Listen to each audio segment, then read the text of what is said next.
ಸುಮಿತ್ರಾ, ಇವಾಗ CBI officer ಮತ್ತೆ ಲಲಿತಮ್ಮ ಎಲ್ಲಿದ್ರಂತ ಏನಾದ್ರೂ ಗೊತ್ತಾಯ್ತಾ? ಇಲ್ಲ ಸರ್, ಅದು ಗೊತ್ತಿಲ್ಲ. ಲಲಿತಮ್ಮ ಕಾಣೆ ಆದ್ಮೇಲೆ CBI ಆಫೀಸರ್ ನನ್ನ ಅಣ್ಣಂಗೆ ಸಿಕ್ಕೇ ಇಲ್ಲ. ಅದಾದ್ಮೇಲೆ ಕತ್ತಲೆ ಕೋಣೆ ಎಸ್ಟೇಟಲ್ಲಿ ವಿಚಿತ್ರವಾದ ಘಟನೆಗಳು ನಡೀತಾ ಇತ್ತಂತೆ. ಸ್ಯಾಂಡಿ ಅನ್ನ ನೀರಿಲ್ದೆ ಕೊರ್ಗಿ ಅಲ್ಲೇ ಸತ್ತ ಅಂತ ಜನ ಮಾತಾಡ್ಕೊಳ್ತಿದ್ರು. ಆ ಕಡೆ ಹೋಗ್ಲಿಕ್ಕೆ ಎಲ್ಲರೂ ಹೆದರ್ತಿದ್ರು. ಇವತ್ತಿಗೂ ಕೂಡ ಅಲ್ಲಿ ಹೋಗೋದಿಕ್ಕೆ ಎಲ್ಲರೂ ಹೆದರ್ತಾರೆ ಸರ್. ಎಸ್ ಸುಮಿತ್ರಾ, ನೀವು ಹೇಳೋದು ಅರ್ಥ ಆಯ್ತು. ಇದು ಸಾಧಾರಣವಾದ ಎಸ್ಟೇಟ್ ಅಲ್ಲ. ಇಲ್ಲಿ ಏನೋ ನಿಗೂಢತೆ ಇದೆ. ಎಷ್ಟೇ ಕಷ್ಟ ಆದರೂ ಇದನ್ನ ಭೇದಿಸಲೇಬೇಕು.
ಇಲ್ಲಿ ನೋಡಿ, ಎಲ್ಲ ಇದ್ದೇಳಿ.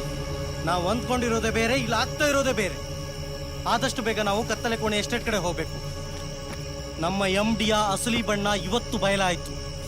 ಈ ಕತ್ತಲೆ ಕೋಣೆ ಹೆಸರು ಹೇಳ್ಕೊಂಡು ಜನರಿಗೆ ಮೋಸ ಮಾಡಿಕೊಂಡು ದೊಡ್ಡ ಮಟ್ಟದಲ್ಲಿ ಗಾಂಜಾ ಡೀಲ್ ಮಾಡ್ತಾ ಇದ್ದಾನೆ ನಮ್ಮ ಪತ್ರಿಕೆ MD. ನೀವೆಲ್ಲರೂ ಬನ್ನಿ, ನಿಮ್ಗೆ ಏನಂತ ತೋರಿಸ್ತೀನಿ. ಬೇಗ ಬನ್ನಿ, ನಡೀರಿ, ಬೇಗ ಬೇಗ ಬನ್ನಿ ಬನ್ನಿ.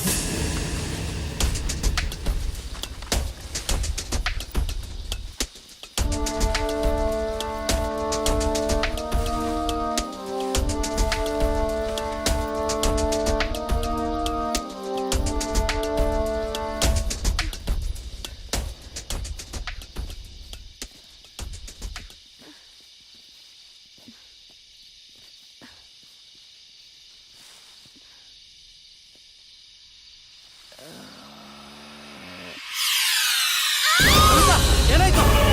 ಯಾಕೆ?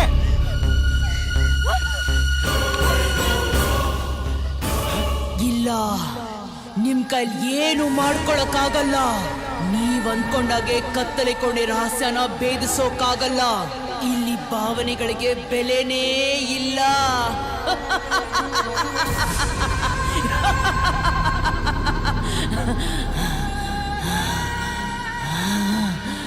ತುಂಬಾ ಭಯ ಆಗ್ತಿದೆ ಸರ್. ಈ ದೆವ್ವ ನಮ್ಮನ್ನು ಬಿಡೋದಿಲ್ಲ.